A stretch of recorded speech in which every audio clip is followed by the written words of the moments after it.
Hi, this is Phil and welcome back to another video. My most popular recent video has been the video I did about Action 4 on how to record in HDR. Since I made that video, I've been using it for a little bit longer. I've received some questions about it and I've done a couple of videos answering some of those questions the best I can. Links below for those. So I wanted to do a bit of a focused recap on what you can do with this software now that I've had a little bit more time to play with it. So first of all, if you want to record HDR, it's one of the only games in town. As you're probably aware, OBS doesn't support HDR at the moment, so you can't record HDR gameplay, but this piece of software lets you do it, and it does a pretty good job of it as well. Before we start, this is a paid for piece of software. It's about $20. It says sale there, but it seems to be on sale an awful lot. It's about £14 over here and $16.47 in euros. At that price, it's worth having in your toolbox if you want to do anything with HDR at all. Jumping straight into it then, this mode up here determines what you record from. Now you can capture the game.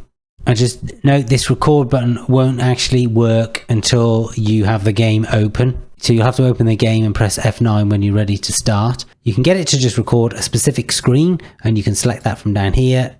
You can just pick a particular window and it'll let you select from the windows that you have open, or you can have it just capture an area of the screen, or you can use a device. So in my case, I've got my webcam or NDI source, but if you've got a capture card, that will be there. Just bear in mind that most capture cards don't support HDR. So if that's what you're trying to do, that's probably not going to work.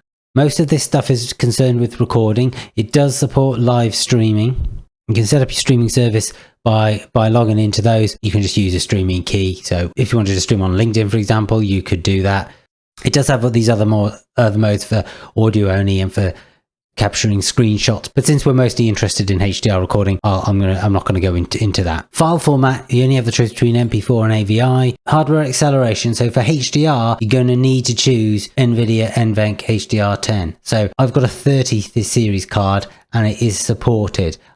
But finding a list of actually supported graphics cards seems to be a little bit hit and miss, but looking around on Reddit and a few other places, it suggests that it works fine with the 10 series, which presumably means it also works with the 16 and 20 series. On the AMD side, I've seen somebody saying that it didn't work with an RX 560, but it was on an RX 5600. So it should be available on the newer ones. If anyone's got one of those and they've got it working, please leave a comment below saying so. So your video size, you can choose whatever the original is. So in my case, that would capture 1440p from this monitor, or you can have it downscale or upscale to something different. But it has ultra wide support there as well, which is nice. Right, frame rate. Now I incorrectly said in the last video that the frame rate on OBS is limited to 60, which it's not. You can set whatever you want in OBS. 60 is just the highest of the sort of default options that you can choose from. Here you have a bunch of options. The normal ones are there, plus you can do higher. You can do 120, 144 or 240. It lets you choose 3 separate audio devices, and one of them will be your computer's output, so it would probably be your system default. The second one will be your microphone, so you've got your input and your output. By going into the settings on the microphone, you can record the microphone on a separate audio track. That can be quite useful if you might want to edit them separately. The file you get out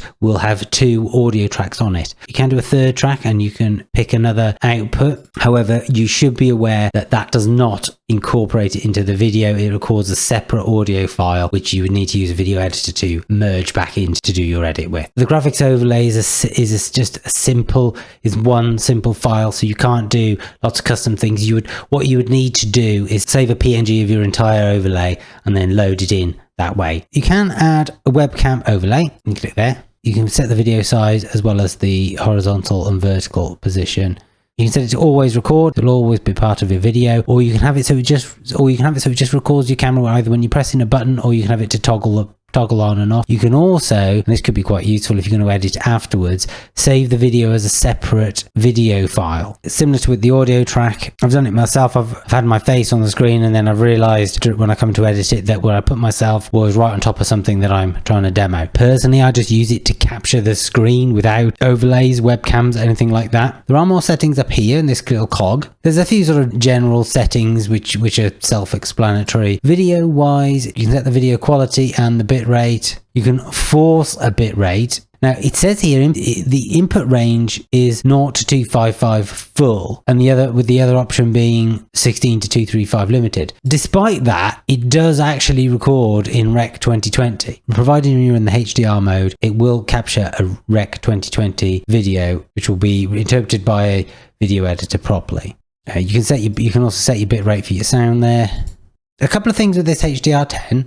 So first off, only use it to record HDR content. If you record SDR with this profile, the color space will be all messed up. You can fix it in a video editor, but it's better to not do it to begin with. If you want to record SDR, just switch to one of these others. If you do record HDR, so the file will have the metadata attached to the frame that it needs to be played back in HDR. Action does have its own built-in player, which will play it back in HDR. You can also use VLC to play it back in HDR locally. If you upload it to YouTube, YouTube will process the SDR version first, starting with the smallest ones. It will do SDR low definition, SDR high definition, and then it will do the HDR version. So if you upload it, it takes a long time. The file that you get out of this is good to go on YouTube straight away. And you can upload it directly out of the program if that's what you want to do.